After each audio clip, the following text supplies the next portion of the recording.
Desde niñas de 11 años a mujeres de 70, violadas por soldados rusos. Esos son los testimonios que ahora también la Unión Europea y no solo las autoridades ucranianas van a recoger. Esos horrores y otros, como los de la matanza de Bucha, han vuelto a remecer a una opinión pública que con el paso de los ya 2 meses de conflicto parece adormecida y acostumbrada frente al espanto que significa siempre una guerra. Porque si no es por el aumento en el costo de la vida, después de semanas de bombardeos y 5 millones de refugiados, además de 7 millones de desplazados, la indiferencia gana. Una agresión unilateral que ha destrozado a un país, Ucrania, la nación de la bandera celeste y dorada, que recuerda el cielo y además los campos de trigo y otras materias primas, hoy arrasados para el pesar de sus habitantes y el mundo.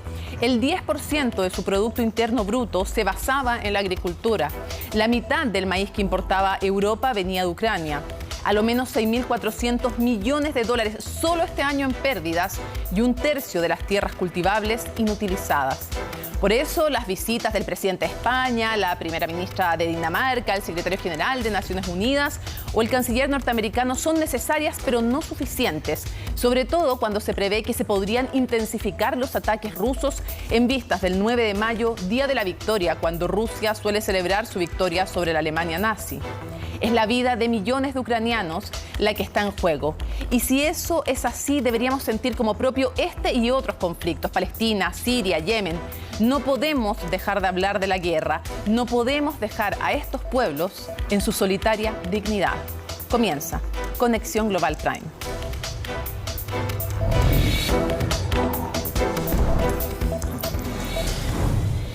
Bueno, y vamos a revisar el mapa para recapitular brevemente, para quienes no conozcan de este conflicto, lo que ha sido el origen. Nos vamos a remontar solamente hasta el 2014, con tranquilidad. Y nos vamos de inmediato entonces a donde surge parte de este conflicto. Primero, antes de la anexión de Crimea, esta península que ven en rojo porque se la anexó Rusia. Antes de eso hay un periodo en que comienzan los intentos de acercamiento desde efectivamente Ucrania con la Unión Europea. Había una posibilidad de un acuerdo comercial, pero en ese momento quien gobernaba era cercano a Rusia. Finalmente no firma el tratado y surgen las protestas, por supuesto, en Ucrania. Se vota ese gobierno, llega otro. Después comienzan también los chantajes con el tema de la energía de parte de Rusia, pero en lo concreto, el 2014 se producen también ciertas protestas en Crimea, en esta península, que es muy importante porque aquí está Sebastopol, que es la única base que tiene Rusia en aguas cálidas, ¿no? Bueno, se produce entonces un plebiscito muy cuestionado porque fue sin ningún observador internacional y deciden los habitantes ser parte de Rusia, como les decía, muy cuestionado respecto a que no hubo observadores internacionales. Y en lo concreto entonces, Rusia, que estaba ocupando además militarmente cuando realizan el plebiscito, estaba militarmente ocupando Crimea, bueno, se anexiona entonces esta península que es tan clave, como yo les decía. Este es el Mar de Azov, este es el Mar Negro. Y por acá entonces Turquía, y un lugar importantísimo geopolíticamente hablando. Luego entonces en la región del Donbass, que está compuesta por Lugansk y Donetsk, se producen también ciertas protestas separatistas. Hay varias zonas de Ucrania donde hay importante cantidad de habitantes que son o de origen ruso o rusoparlantes. Bueno, Lugansk y Donetsk entonces se producen también protestas y finalmente comienzan ahí una guerra que ha costado cerca de 15.000 vidas, hay que decirlo. Y se firman finalmente los acuerdos de Minsk I y Minsk II, que no cumplen ninguna de las partes, ni Ucrania ni Rusia. Pero en lo concreto, después, lo que estamos viendo es que se produce de hace bastantes meses y antes de comenzar la guerra, un desplazamiento de tropas rusas. En Bielorrusia, muy aliado, un títere realmente el Kremlin, su gobernante, que además lo reeligen como un 90 y tanto % más o menos cada vez que sale electo. Se produce una gran cantidad de reunión de tropas rusas y finalmente entonces lo que desata el conflicto es cuando Rusia hace 2 cosas. Primero, reconoce como repúblicas independientes solo Rusia, nadie más en el mundo, a Lugansk y Donetsk como repúblicas independientes. Son ucranianas, pero las reconoce como independientes. Así que dicen no son ucranianas. Ucrania, que ha dicho además que es parte del espacio vital ruso, Vladimir Putin, y además autoriza a las tropas a entrar y comienzan entonces los ataques. Ese es el resumen, pero vamos a llegar a la actualidad también. Y antes de eso, vamos a otro mapa para que puedan ver las ciudades más importantes para que cuando hablemos de los ataques, cuando hablemos de los lugares donde se han dado, yo me retiro para que ustedes puedan centrarse en aquello y poder contarles respecto también, ustedes lo saben, de los países que están limitando con Ucrania. Ahora, ciudades importantes para que ustedes tengan en mente: Leópolis, por supuesto, Kiev, la capital, la más importante, Kiev, después viene Kharkov como segunda ciudad más importante y después Odessa. Quiero ahora introducirme al mapa para poder mostrarles dos cosas. Kiev, muy importante, por supuesto, porque es la capital. Los combates ya vamos a ver dónde están centrados, pero Odessa, la tercera más importante, y puerto. Por eso es muy clave. Kharkov, muy importante por su cercanía con Rusia, por su cercanía, porque es la segunda ciudad más importante, o lo era, por su cercanía con Rusia, con la región separatista de Lugansk y Donetsk. Y, fíjense en esta, Mariupol. ¿Por qué es tan importante Mariupol? Por dos cosas. Uno, porque está justamente limítrofe en la zona muy cercana con el Donbass, que conforma estas dos regiones, por su cercanía con Rusia, porque es un puerto también que da al Mar de Azov. Del Mar de Azov te comunicas entonces con el Mar Negro. Puerto también, y por lo tanto también ha sido centro de los ataques, al igual que Odessa, al igual que Kiev. Y Leópolis, una de las ciudades importantes porque es la más cercana al otro mundo, digamos, al mundo, porque esto todo tiene como trasfondo la tensión entre Rusia y la Unión Europea. Vamos a analizar en profundidad no solo el pasado de esta guerra, sino su presente y su momento actual militar y político.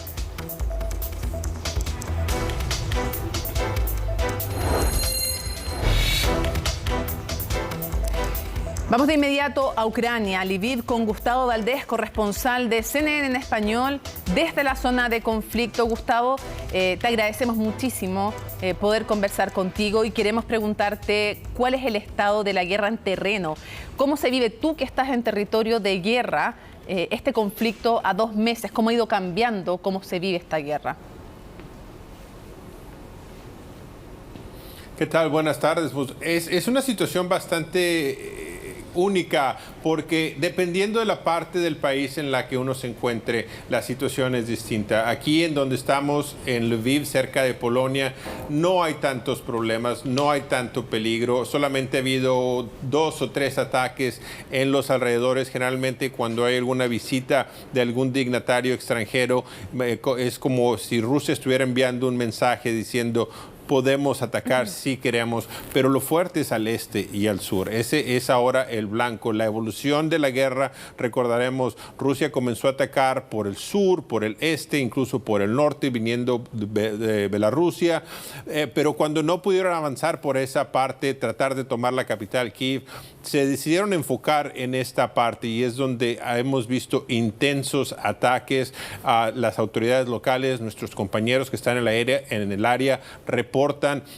fuertes ataques, especialmente en las últimas 24 o 48 horas, el ejército ruso enfocándose en posiciones estratégicas en la región de Luhansk, en donde escuchamos que la gente está tratando de salir como puede, porque es una parte donde los rusos ya habían tomado posesión. Claro. Ellos, la intención que Rusia ha dicho desde el principio es que ellos quieren ese territorio, ellos lo consideran parte de Rusia.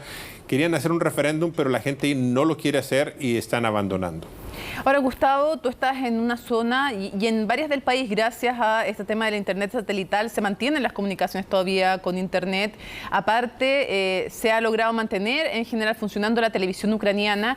No sé qué está transmitiendo la opinión pública, por un lado, los medios oficiales también respecto del presidente, con cuánto apoyo sigue contando su estrategia, con cuánto apoyo cuenta negociar con Rusia. Todo esto en el contexto que acaba de recibir al secretario de Estado norteamericano, al ministro de Defensa. Hace algunos días también recibió al presidente español, a la primera ministra de Dinamarca, también al secretario general de la ONU. ¿Cómo se evalúa eso? ¿Qué estrategia quiere la gente que se siga? Mira, si uno se pone a ver los canales locales, es una constante de noticias de lo que están sucediendo. Las conferencias de prensa del presidente es en todos los canales. La gente en Ucrania, si uno camina por las calles, se ve el apoyo en las casas, en las tiendas. Es bastante el apoyo que tienen. Obviamente la gente, incluso con la gente que he platicado, que me dicen que ellos antes consideraban a Rusia como un país hermano, ahora han cambiado mucho la actitud. Así es que el pueblo ucraniano no está respaldando a su presidente. No quieren ceder territorio, pero están esperando a ver lo que sucede. Pero como lo decías, el resto del mundo está tratando de mostrar esa solidaridad, enviando representantes. Algunos de ellos son los jefes de Estado, como el primer ministro de la Gran Bretaña o el primer ministro español. Estados Unidos, argumentando que viajar para el presidente estadounidense es muy difícil, mandó a 2 de los secretarios más importantes, y es ese respaldo. Ahora, el respaldo que los ucranianos quieren ver es con armas, con entrenamiento. A ellos les gustaría más participación de la OTAN para tratar de evitar más avances, pero Vladimir Putin acaba de decir esta tarde que él está listo para reaccionar a velocidad relámpago con armas que dice no está presumiendo ahora, pero saben que pueden causar mucho daño si algún otro país intenta intervenir. Ahora, ¿qué significa esa intervención? No queda claro, porque como decía, ya los países aliados han estado dando armamento y otro apoyo a Ucrania. Así es de que más allá de que vengan ejércitos extranjeros, algo que la OTAN ha dicho no va a suceder, no sabemos qué es lo que se refiere Vladimir Putin. Para cerrar, ¿cómo está el abastecimiento? Ha habido ataques también a las líneas ferroviarias. ¿Cómo está el abastecimiento en términos de las cosas de la vida diaria, de los alimentos, de lo que se necesita para vivir? Ucrania, tú estás en un sector evidentemente al oeste, que está mucho menos afectado que el este. ¿Cómo se han evaluado también, por eso decía 3 cosas en una, el tema del abastecimiento, las informaciones que llegan también sobre crímenes de guerra, sobre matanzas, sobre el uso de la violencia sexual como arma de guerra? ¿Y hasta cuándo la gente tiene la impresión de que dura esto? ¿Creen que va a terminar pronto? ¿Creen que va a estar meses o años en este conflicto? Comencemos por la última pregunta. La gente quiere que se acabe lo más pronto posible, pero no saben cuándo va a terminar. Se están preparando para que esto dure bastante tiempo. Lo que pasó en el 2014, por ejemplo, con Crimea, cuando Rusia tomó ese territorio, fue rápido.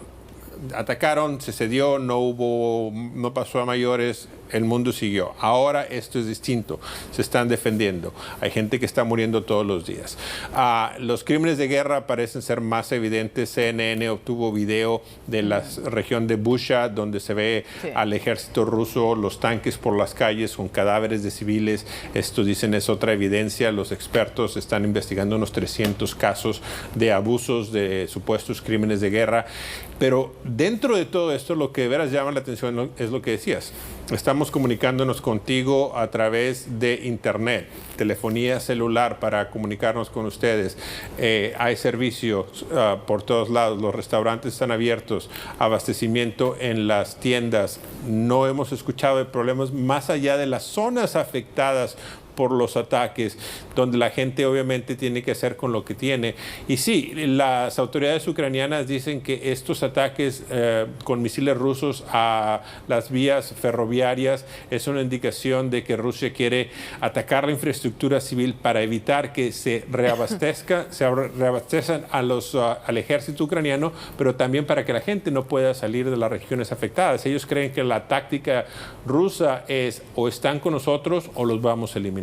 Claro, y muchos creen que el 9 de mayo, que es el día en que se conmemora el triunfo de los rusos frente a los soviéticos, podría ser una fecha en vista de la cual se intensificaran los combates. No sé, para cerrar, si es que existe ese miedo allá o no. Yo creo que ellos no están fijándose en una fecha específica. Esas son cuestiones simbólicas. Sabemos, por ejemplo, que Rusia no respetó, no ofreció un cese al fuego el fin de semana pasado, que fue la Pascua ortodoxa. Un subembajador de Rusia ante las Naciones Unidas dijo al inicio de la semana que ellos no veían, no les interesaba un cese al fuego porque eso daría una oportunidad a Ucrania de recibir más armamento y poder defenderse un poquito mejor. Así es de que no se ve que Rusia quiera dejar esta avanzada, pero los ucranianos están tratando de defender como pueden. Gustavo Valdés, desde Ucrania, corresponsal de CNN en español, muchísimas gracias por habernos acompañado. Un abrazo y el agradecimiento también encarnado en ti a todo el equipo de CNN desplegado, porque son fundamentales para hacer tomar conciencia de los horrores de la guerra y para poder informar de manera independiente. Muchas gracias. Gracias a ustedes. Y vamos a ir de inmediato a seguir analizando este conflicto en profundidad y para eso nos acompaña Rafael Camada.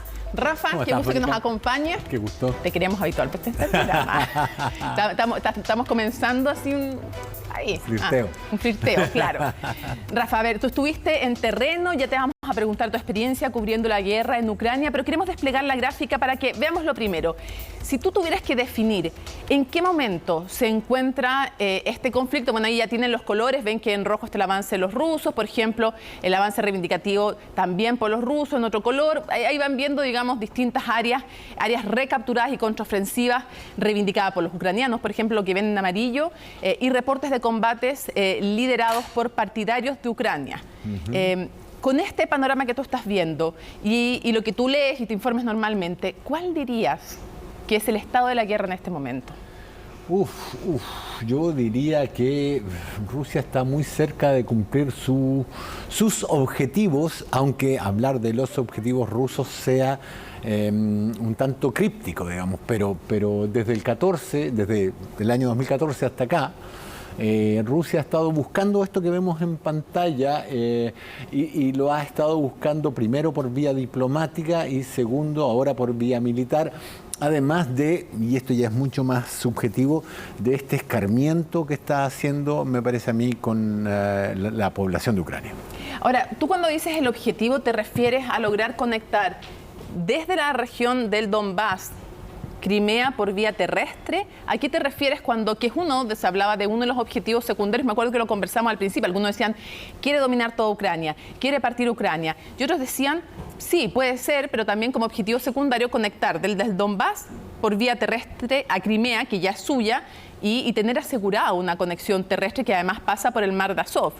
Sí, yo creo que ese es su objetivo primario, no secundario. Crimea fue... la península de Crimea fue rusa desde 1853 hasta 1953. Guerra de Crimea entre Rusia, Francia, Gran Bretaña, en que Crimea pasa a ser rusa, había sido tártara antes, pero básicamente, tú lo mencionabas por Sebastopol, que acá no alcanza a salir en el mapa, pero a través del Bósforo y los Dardanelos, dos estrechos, tiene salida al Mediterráneo, claro, donde se reaprovisiona inmediatamente en Siria, en la base de Tartus. Entonces, para Rusia también estarían tres mares, Azov, Negro y Mediterráneo, en el fondo. Entonces, le da una protección y una capacidad ofensiva que Rusia no tiene, porque el mar en el norte se le congela. Sí, claro. Por eso este es el único puerto que tiene en puertos militares, además, porque puedes tener pactos económicos para tener otros puertos económicos, pero puerto militar solo Sebastopol, en aguas cálidas. Y si uno busca la literatura, no te hablo de la literatura militar, Tolstoy, Dostoyevsky hablan a menudo de Crimea como Rusia, aparte de esta zona que pertenece más bien a por aquí está. Rafa, ¿tú dirías entonces que siempre el objetivo fue lograr asegurar Donbass y el territorio terrestre con Crimea? Unir a Rusia con Crimea. ¿Y por si acaso si pasaba a conquistar más de Ucrania?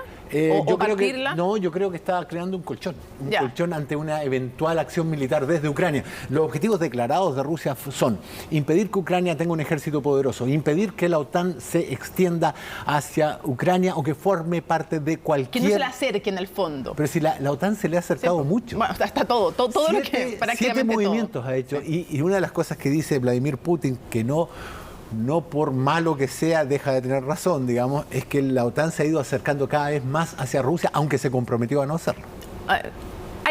Hay diferencias ahí, de que eso no quedó por escrito, otros dicen que ni siquiera se dijo oralmente. Ahora, más allá de eso, no estamos diciendo con esto que esté justificado que él vaya a invadir a Ucrania, no, estamos analizando en el fondo las motivaciones.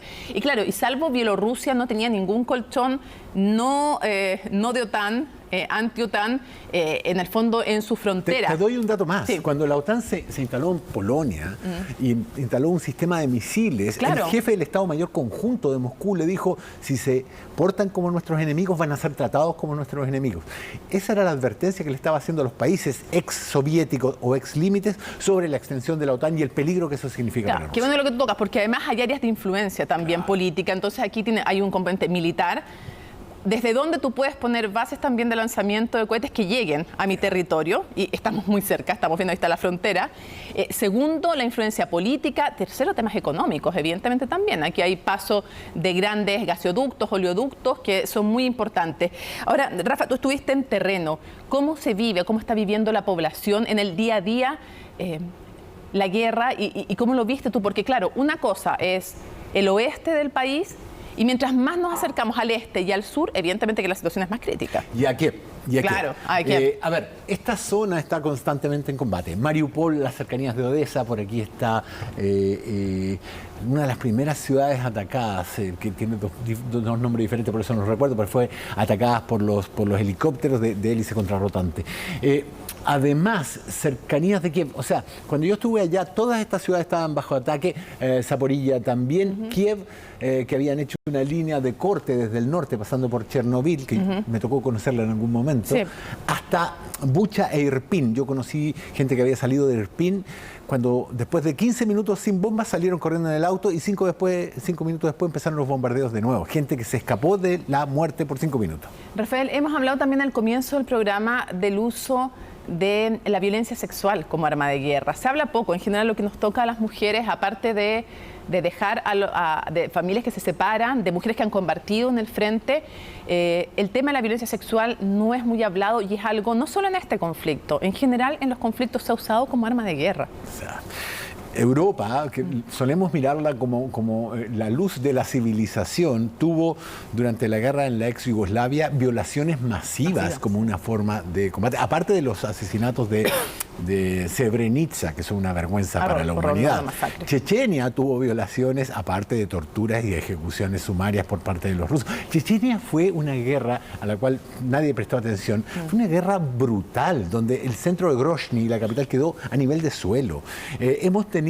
Y el apoyo ruso también ahí fue... Sí, los rusos fueron, brutal, o sea, los rusos, primero en la guerra de 1999 fueron relativamente civilizados, porque una guerra nadie civilizado, pero en la guerra del 2001-2004 fue una carnicería. Rafael, ¿cuán destruido está este país? O sea, yo ya he dado un par de cifras respecto a que 1/3 de los campos, para lo que era el granero Europa, 1/3 de los campos inutilizado, con posibilidad media, la otra mitad también está con posibilidad media de hacer algún grado de rescate. ¿Qué tan destruido está en infraestructura, en comunicaciones, humanamente este país? No, en términos de infraestructura y comunicaciones, infraestructura vial está hecho pedazos. El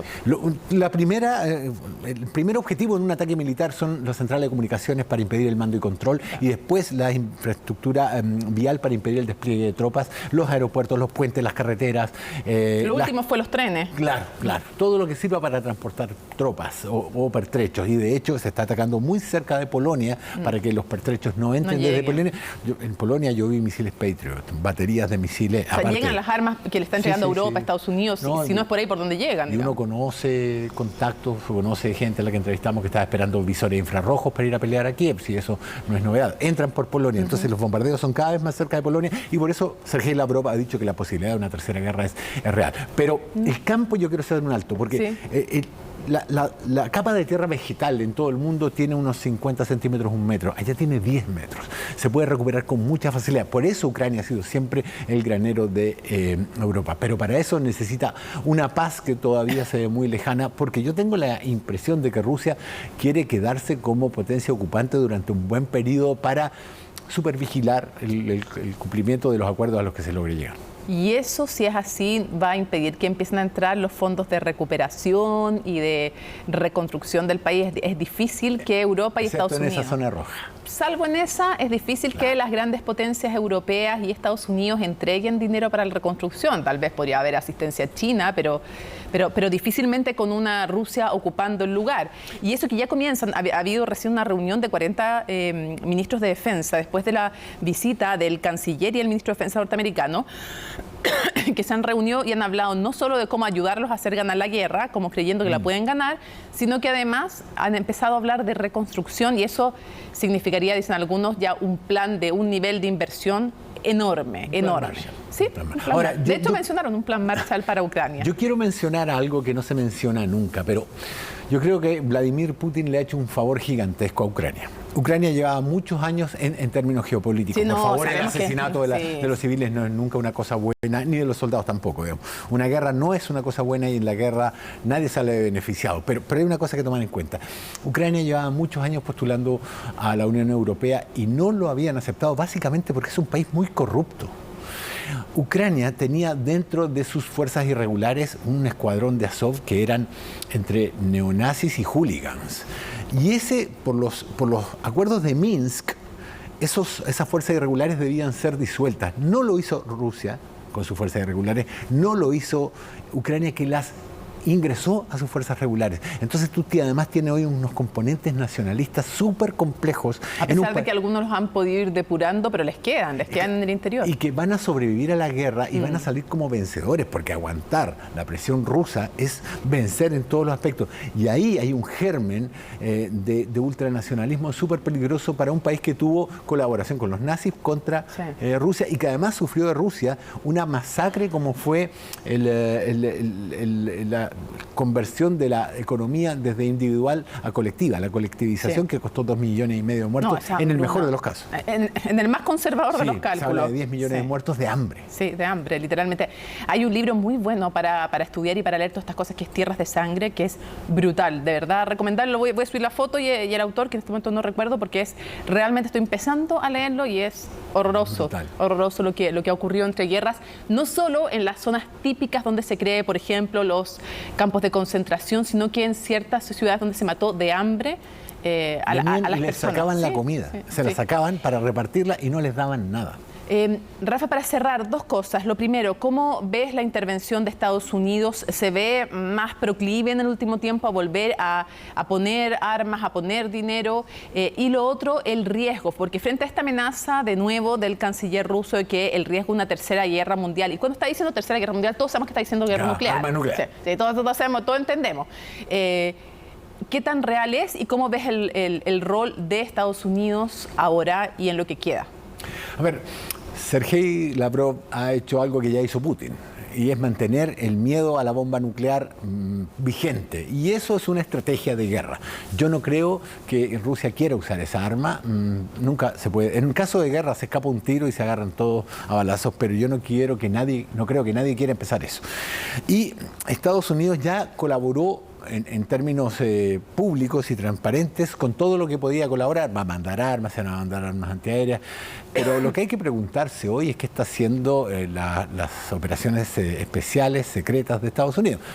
Uno cultiva fuentes cuando va a estos lugares, y yo sé de fuentes en terreno que hay personal militar, no sé si retirado o no, en servicio o no, entrenando a los ucranianos en técnicas militares. No quiero terminar sin preguntarte algo. Tú has cubierto hartos conflictos. ¿Qué fue lo que más te llamó la atención en Ucrania? Dadas las condiciones, era un éxodo masivo de mujeres y niños y ancianos. Entonces, quizás una de las cosas más estremecedoras era ver llegar a las familias completas a la frontera y devolverse solo a los hombres.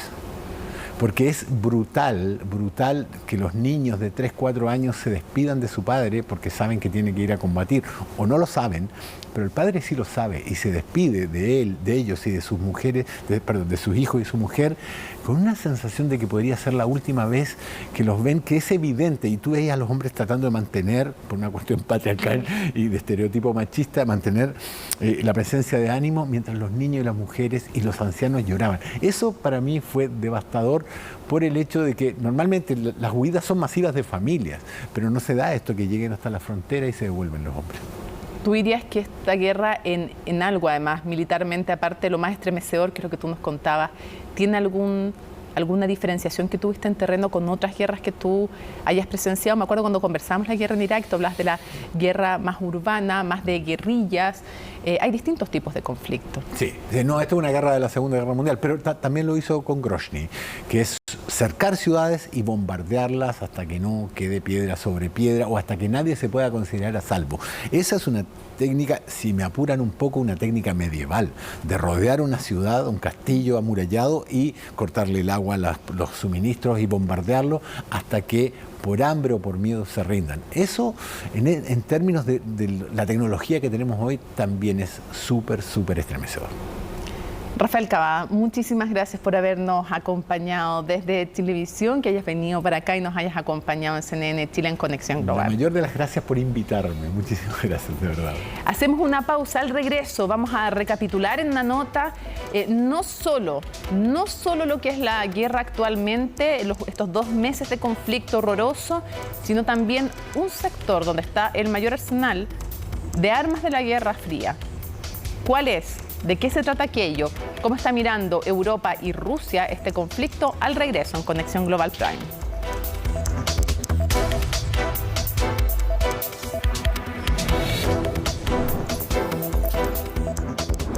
Inscríbete ya en openenglish.com.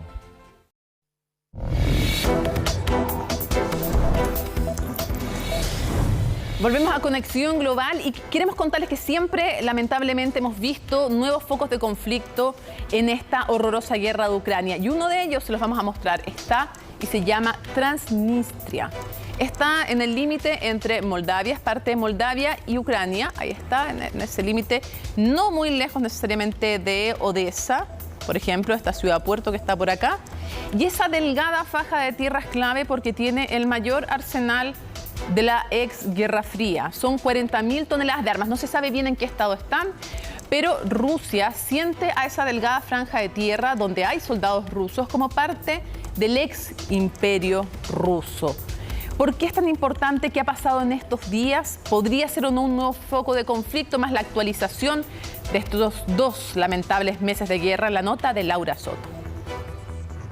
Ceea ce se întâmplă în ultimele 24 de ore în regiunea transnistreană este o escaladare a tensiunilor. Mientras Ucrania vive día y noche el asedio de los bombardeos, justo al suroeste de su territorio se alzó un nuevo flanco de posible conflicto.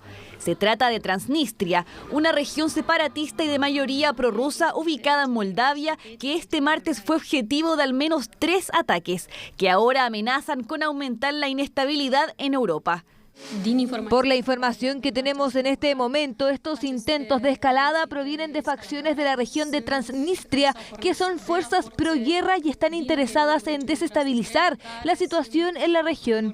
Es la explicación que encuentra la presidenta de la ex república soviética luego de que se registrasen explosiones en el Ministerio de Seguridad de la región, unas torres de radio y televisión, así como en el aeródromo de su capital regional, Tiraspol. Atentados en los que Volodymyr Zelensky apunta a un solo culpable. Entendemos muy bien que este es uno de los pasos dados por Rusia. Sus servicios especiales han estado trabajando allí. Está claro el motivo: desestabilizar la situación en la región, amenazar a Moldavia mostrándole las medidas que se tomarán si sigue apoyando a Ucrania. El mandatario advierte una operación falsa por parte de Rusia, tal como la que Occidente alertó en la región del Donbass antes de que Putin concretara su invasión. Una que ahora buscaría llegar hasta Transnistria, según advirtió un subcomandante ruso hace unas semanas atrás. La región separatista consta de una estrecha franja situada entre el río Dniester y Ucrania, con su capital Tiraspol ubicada al sur. Su separación se remonta al colapso de la Unión Soviética, cuando en 1990 declaró su independencia de facto para evitar una posible unificación de Moldavia con Rumania. Un conflicto que 2 años después derivó en una cruenta guerra entre separatistas prorrusos y fuerzas gubernamentales moldavas. Fueron 4 meses de combates que dejaron más de 1000 muertos y en los que también intervinieron las fuerzas rusas. Ambos bandos sellaron un acuerdo de paz que se mantiene hasta el día de hoy. A diferencia del resto del país, que ha tomado una postura pro-occidental, en Transnistria los vestigios de la URSS aún permanecen inamovibles. De hecho, la República Independiente sobrevive gracias al apoyo económico y militar de Moscú, que hasta el día de hoy mantiene unos 1.500 soldados en su terreno. En 2014 ya se hablaba de que podría convertirse en la próxima Crimea. Por supuesto que era bueno con la Unión Soviética, queríamos estar con Rusia y todavía queremos estar con Rusia. Porque necesitamos a Europa, es bueno para nosotros estar con Rusia. Sin embargo, su independencia ni siquiera es reconocida por Moscú, como tampoco por la ONU. Aún así, tienen su propia constitución, presidente, bandera e incluso moneda, el rublo transnistrio.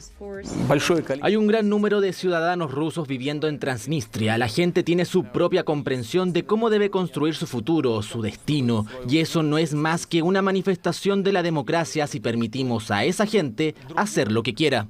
Más allá de los 3 ataques informados por Moldavia, las autoridades independentistas acusaron a Kiev de haber disparado contra un depósito de municiones y de estar sobrevolando drones en una de sus localidades. Con estas preocupaciones en mente, este miércoles reforzaron sus controles fronterizos. La gente está preocupada por sus familias y por todo. Están preocupados por Moldavia, por Transnistria. Debemos consolidarnos. Hemos sido amigos desde hace 30 años. Es el que muchos llaman el conflicto congelado de Rusia, aunque funcionarios occidentales no creen posible el avance de Putin hacia dicho territorio, al menos en el corto plazo. Llegar a Transnistria implicaría capturar primero a la ciudad portuaria de Odessa, fuertemente defendida. Moscú perdió parte de su potencial tras el hundimiento de su buque insignia Moskva y ahora ha concentrado sus esfuerzos en el este y sur de Ucrania. Desde la ex República Soviética, en tanto, continúan reportando fosas comunes, la última de ellas a las afueras de Mariupol. Hallazgos que comenzaron con el descubrimiento de cientos de cadáveres civiles en Bucha, masacres por las cuales la comunidad internacional acusa a Rusia de crímenes de guerra. Bueno, y vamos a tomar de inmediato contacto desde Moscú con Yuri Sigov. Yuri, muchísimas gracias por acompañarnos nuevamente en Conexión Global. Un gusto, como siempre, poder conversar y analizar este conflicto que, como toda guerra, da lo mismo, esta en el pasado, en el futuro, siempre es un horror. Y lo primero que quisiera preguntarte es, ¿cuál es el ambiente en Moscú respecto de la guerra? ¿Hay más o menos preocupación? ¿Está presente en los medios de comunicación o no está tan presente? ¿Qué pasa con los ciudadanos de a pie respecto a la guerra en Ucrania? Mira, desde el punto de vista de conflicto como tal, como no llamamos esa todavía como guerra, en la prensa aquí está permitido solamente escribir que la operación especial militar no se siente nada absolutamente, y los extranjeros que están en Moscú realmente están muy preocupados que la gente alrededor supuestamente no entiende lo que sucede en el territorio ucraniano. Sí, hay mucha información, hay algunas discusiones sobre eso, pero en la capital de Rusia no se siente nada.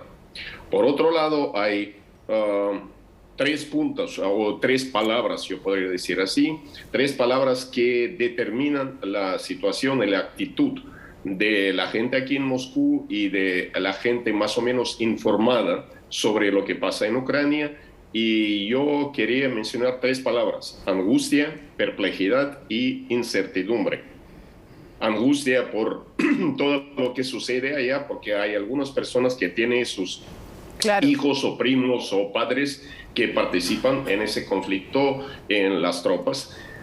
Perplejidad porque la gente no entiende qué tipo de guerra es, porque no es guerra como guerra normal. Hay muchas cosas muy raras, muy extrañas, que sorprenden a todos aquí en Rusia, porque no es guerra, pero pasa como función con muertes, con heridos, con refugiados, pero todavía como función. Y la cosa que nadie puede prever, lo que sucederá, es incertidumbre. La gente no entiende a dónde vamos, la gente no entiende por cuánto tiempo todo eso va a continuar y cuál será realmente el resultado, no las cosas que han sido declaradas por el presidente de Rusia y las autoridades, realmente cuál será el resultado de ese conflicto bélico.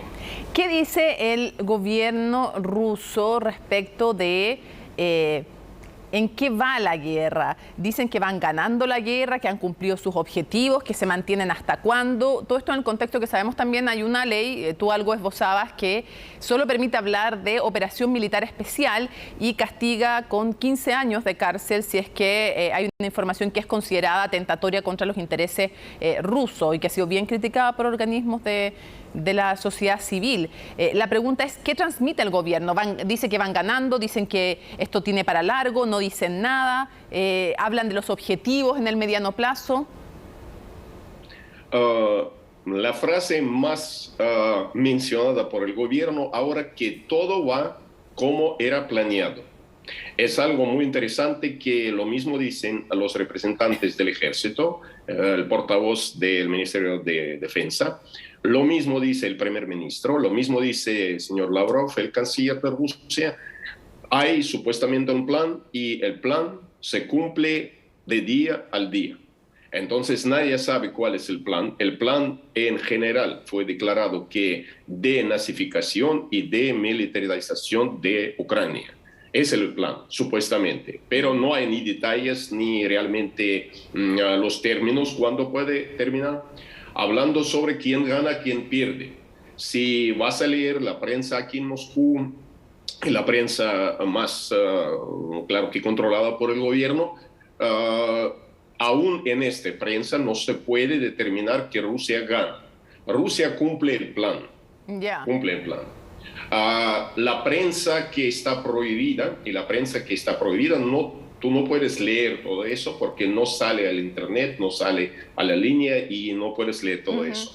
Pero según esta prensa existe, claro que el aspecto completamente diferente, que supuestamente Ucrania gana y Rusia pierde. El tercer punto que también hay que tener en cuenta, que es un aspecto muy raro y absurdo como yo lo veo, que cuando hablaba sobre esta guerra muy extraña y muy rara, que en todas las guerras, últimas guerras, por ejemplo, al comenzar de liberación de Kuwait por las tropas de los Estados Unidos en 1990-91 después, el primer golpe que fue realizado por el cohete o misil de parte de los Estados Unidos era el centro de televisión para realmente paralizar la cobertura de cualquier cosa por televisión al territorio de Kuwait y de Irak. En 99 hemos visto lo mismo en Belgrado, en Yugoslavia, cuando los norteamericanos destruyeron el centro de televisión y por toda ex-Yugoslavia no había ni un señal y ni un mensaje del gobierno. Lo mismo sucedió en 2003 cuando las tropas norteamericanas atacaron a Irak. Lo mismo hicieron en Bagdad. Lo que tenemos hoy día, 2 meses, aún más de 2 meses, la televisión de Ucrania funciona sin ningún problema. Y cuando yo digo sobre absurdo, que las tropas rusas que están en el territorio de Ucrania, los territorios que han sido ocupados por las tropas de Rusia, ellos mismos dicen que todavía pueden ver las programaciones de la televisión de Ucrania. Y en Donetsk, en la ciudad de Donetsk, en la misma ciudad, tú puedes ver los programas de Ucrania y programas de Rusia. Y programas de Ucrania de televisión, claro que antirrusas por 100%, pero siguen funcionando. ¿Qué tipo de guerra es esta?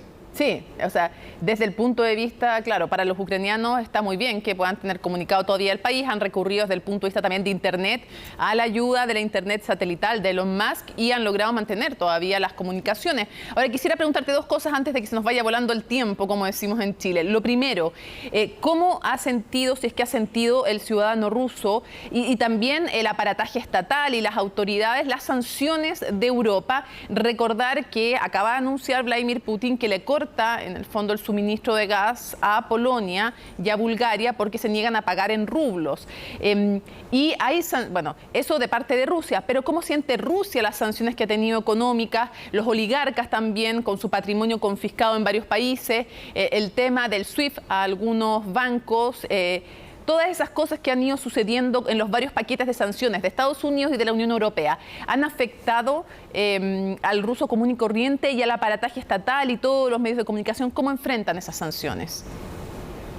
Mira, yo puedo dividir ese tipo de cuestión en dos partes. Primero, la gente ordinaria. La gente ordinaria todavía en las ciudades grandes no se siente nada. Hay todo en las tiendas, no hay ningún problema ni con gas, ni con electricidad, ni con transporte. Lo único que pasó que solamente 6% de la gente rusa ahora planea durante los festivos de mayo, y en Rusia normalmente ese comienza el día 1 de mayo hasta el día 10 de mayo, con el día de victoria, el 9 de mayo, por primera vez y por comparación aún con el año pasado con COVID, solamente 6% de los rusos preparan y están listos para viajar. Ni hablar sobre viajar al extranjero, viajar aún por Rusia. Rusia. La gente no viaja porque es muy caro ahora, y los aviones, inclusive en Rusia, vuelan con desvíos. Antes un camino, por ejemplo, el vuelo de Moscú al Cáucaso era 2 horas, 2 horas y media. Ahora 6 horas, porque tiene que hacer un desvío de la zona de guerra. De parte de las autoridades y de los oligarcas que han mencionado, yo puedo decir así que de la gente ordinaria no les preocupa si, por ejemplo, oligarca tal o cual perdió todas sus mansiones o sus vilas o sus palacios. Les interesa mucho más, y también lo que es interesante, la gente no está interesado tanto cuál es la cotización de rublo a dólar, porque nadie necesita ahora dólares, nadie viaja. El espacio aéreo de todos los países europeos están cerrados. Entonces ahora declararon que solamente 3 puntos que se puede viajar ahora sin ningún problema y más o menos barato. Es Yerevan de Armenia, es Minsk de Bielorrusia y Turquía, porque a través de Turquía los rusos ahora vuelan a otros países. Es prácticamente Yuri, la puerta central. Sí, antes que nos acabe el tiempo, muy breve, quisiera preguntarte, el canciller ruso ha amenazado y ha dicho que el peligro de una tercera guerra mundial está presente, está el miedo del uso de armas nucleares, las negociaciones que ninguno se tiene confianza, o sea, no sé, Ucrania se desarmó después de la Segunda Guerra Mundial, se le prometió integridad territorial, no se la ha cumplido. Rusia dice que también pidió ciertos compromisos de la OTAN que tampoco se la han cumplido. O sea, se negocia partiendo de la base de la desconfianza y además de la entrada de Rusia en el territorio ucraniano. Entonces, la pregunta es, ¿para dónde crees tú que va este conflicto? Y si hay voluntad real de negociar o esas negociaciones no tienen ningún en el fondo destino y lo que va a decidir todo esto es el ámbito militar. Dos cosas importantes. Primero, yo no veo ningún interés de parte del presidente ruso realmente de realizar ese conflicto a través de negociaciones, especialmente con una persona que encabeza Ucrania ahora. Le odia, no toma en serio, y no creo que él va a hacer cualquier cosa en la manera diplomática. Hablando sobre el segundo punto, es la solución del conflicto en la manera militar.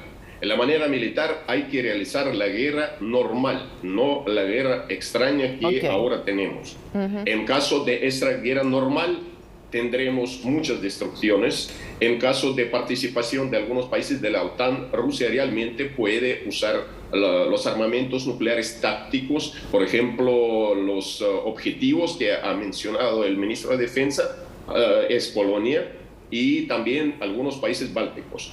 Eso puede suceder, realmente puede suceder, pero solamente en caso de incursión de las tropas de la OTAN al territorio ucraniano. Perfecto. Claro que todos tratan de evitar esa solución del conflicto de esa manera, pero todavía no veo ningún tipo de desenlace en el terreno.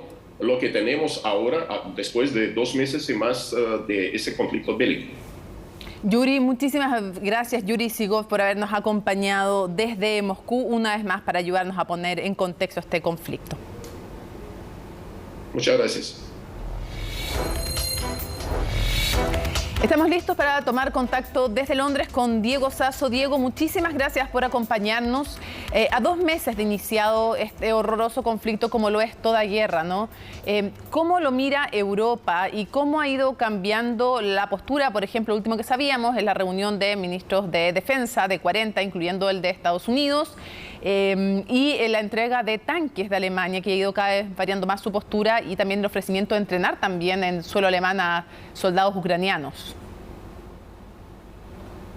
Sí, bueno, a 63 días del inicio de la guerra, esta puede ser considerada uno de los eventos más significativos de la historia reciente de Europa. Aquí se habla mucho de la guerra de Putin para referirse al conflicto en Ucrania. Y sin duda que ha tenido varios impactos a nivel político. Por ejemplo, en el caso mismo aquí del Reino Unido, muchos coincidimos en que la guerra en Ucrania de alguna manera salvó a Boris Johnson de los casos que existían en torno a poder sacarlo como primer ministro. Bueno, también ha jugado un rol clave en las elecciones en Hungría, en Francia, y también en algo que es bien interesante en Europa, que es la política de la neutralidad. Nosotros también hemos podido ver que esta guerra ha cambiado eso. Posiciones históricas como las de Alemania, Finlandia o Suecia se han ido modificando a partir de esta guerra. Pero también tenemos consecuencias económicas. Obviamente la guerra ha hecho mucho más compleja la recuperación económica post-COVID. Los efectos de la inflación aquí también se sienten. Esta mañana fui a Tesco a comprar algunos alimentos y vi que también hay restricción para la compra de aceite, así que no es un monopolio lo que está pasando en Chile. Pero también tenemos esto que tú decías, en términos militares, ha existido, y hay una coincidencia en los expertos, de que hay una especie de carrera armamentista que no se veía desde hace más de 100 años, porque dada esta invasión de Rusia, vemos que muchos países, aparte de fortalecer a la OTAN como institución, también están aumentando sus presupuestos de defensa. Claro. Así que sí, los efectos son en distintos niveles. Por primera vez, de hecho, Alemania, por ejemplo, lleva al 2% del Producto Interno Bruto su gasto en defensa, que para Alemania era algo inédito. Ahora, Diego, ¿tú crees que el proyecto de la Unión Europea sale fortalecido o no? Y la OTAN también pareciera tener una vida distinta después de este conflicto. Sí, sin duda. Yo creo que algo que en lo que coinciden varios analistas, y en esto yo también me la juego, en términos de que finalmente esta guerra que ha impulsado Putin puede ser considerada un gran error estratégico, porque si es que su temor era la expansión y fortalecimiento de la OTAN, finalmente lo que podemos ver después de 60 días de guerra es que el alineamiento de la Unión Europea y en particular de los miembros de la OTAN frente a este conflicto es una posición mucho más fortalecida.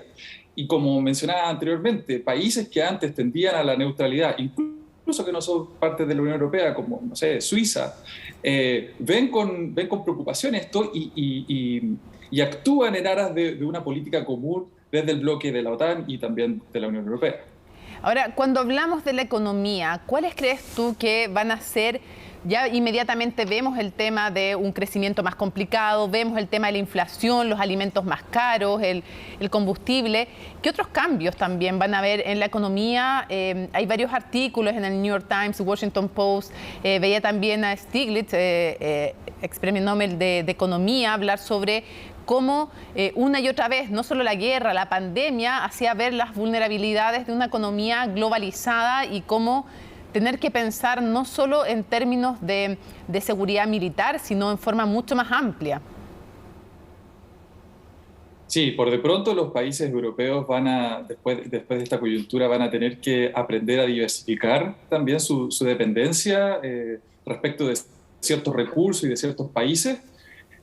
Bueno, hoy día hemos visto que Rusia ha decidido cortar el flujo de gas a Bulgaria y a Polonia. Claro. Sí. Y bueno, Bulgaria depende del 80% de los suministros de Rusia, así que sin duda que lo primero tiene que ver con la monodependencia. Los países van a tener que moverse económicamente a la interdependencia. Hoy día la Organización Mundial del Comercio hablaba de que el mundo está viviendo probablemente a partir de esta guerra el shock de los commodities más importantes desde la crisis del petróleo de los años 70. Entonces esto sin duda que va a generar un espacio de readaptación de las economías, de diversificación de los productos, porque hemos podido ver, bueno, la inflación lo muestra claramente, cómo en distintos lugares de Europa, bueno, y en el mundo, los efectos pueden percibirse en el bolsillo más concretos. De hecho, aquí en el Reino Unido el gas, la calefacción ha subido cerca del 50-60%, a pesar de que los suministros no vienen desde Rusia. Pero hay toda una dinámica que hace un efecto general, así que sí. Y es bien impresionante también preguntarse cómo va a afectar esto internamente a Rusia. Y te lo digo porque estamos hablando de una Rusia que tiene no más del doble de hecho, Estados Unidos tiene 13,9 veces el Producto Interno Bruto de Rusia y su población es solo un poco más del doble. La Unión Europea tiene 10,4 veces el Producto Interno Bruto de Rusia, con una población que triplica la rusa, pero tiene 10,4 veces el Producto Interno Bruto. Y en China, con una población 9,4 veces mayor, el Producto Interno Bruto es 10,2 veces mayor. Entonces también en una economía como la rusa, muy centrada en la materia prima y que no está siendo eficiente si uno se fija por todos estos datos. La renta per cápita también. La Unión Europea tiene 7 veces, Estados Unidos tiene 7 veces la de Rusia, la Unión Europea 3 veces el ingreso per cápita. Uno se pregunta cuál va a ser también el futuro del régimen ruso, si es tan pétreo o no, y las consecuencias que eso podría tener para Europa, Diego. Sí, no, sin duda que el régimen de Putin se está jugando la vida en esta guerra. Hoy día leía unos reportes que hablaban de algo que a mí me hizo mucho sentido, porque aquí sin duda que también está en juego la supervivencia del propio Putin, no solo políticamente, sino que económicamente. Quizás la sociedad rusa todavía no ve los efectos concretos de la guerra en términos económicos, pero leía que... Claro, toda esta movida más estratégica militar hacia la zona del Donbass es el último cartucho que se está jugando Putin, apostando a cerrar la guerra antes del 9 de mayo, que es un día muy importante en la sociedad rusa por este Día de la Victoria, donde se conmemoran las glorias militares de la derrota del régimen nazi. Entonces, en las próximas semanas, de hecho no tanto, los próximos 10, 15 días, deberíamos estar viendo un recrudecimiento de la guerra precisamente porque para Putin puede ser la forma de salir ganando en una guerra donde los cuestionamientos a su efectividad son bastante potentes. Diego Sasso, muchísimas gracias por habernos acompañado desde Londres, por habernos ayudado a analizar la perspectiva global de este conflicto. Como siempre sabemos, en un mundo conectado como este, todo, y sobre todo una guerra de estas características y de estas dimensiones, el conflicto más grande desde la Segunda Guerra Mundial, evidentemente que nos impacta a todos y a todas. Muchas gracias, Diego. Gracias por la invitación, Mónica. Termina Conexión Global, pero por supuesto, lo decíamos, no es aceptable no seguir hablando de la guerra, porque no podemos acostumbrarnos, porque afecta a millones en todo el mundo, por primero a las mujeres y a los hombres ucranianos, también a mujeres y hombres rusos y de los países que rodean toda esta zona. No se olviden, 5 millones de refugiados, 7 millones de desplazados internos. De eso hablamos, niños, niñas, familias enteras, cuando hablamos de Ucrania. Nos vemos en un próximo Conexión Global.